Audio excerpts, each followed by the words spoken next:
Ja sam Trivić Milorad, rodom od Ostaša, Kalobosković. Ovdje sam na ratu bio od prvog dana.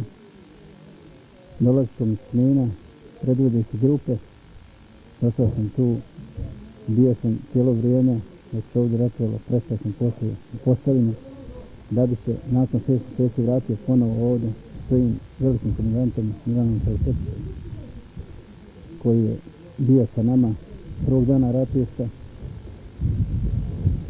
Tu smo zajedno sada, očekujemo.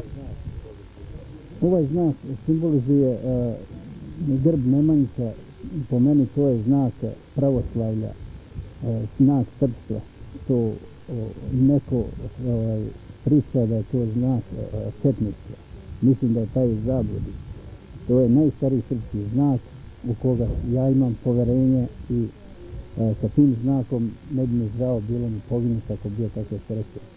I preporučio bi svim srpskim borcima da ako nemaju, znači da smo u nekoj krizi, ako nemaju, svak preko nekog može da se snađi, da takav znak sebi nabavi i da metne na svoj kap, jer to je i čuvar srpstva i pravoslavlja i za taj znak trebamo svi da se borimo i da što prije ga metnemo na svoje kape kao znamenja za sva vremena kao srpska vojska i da se po tim znakom svi borimo.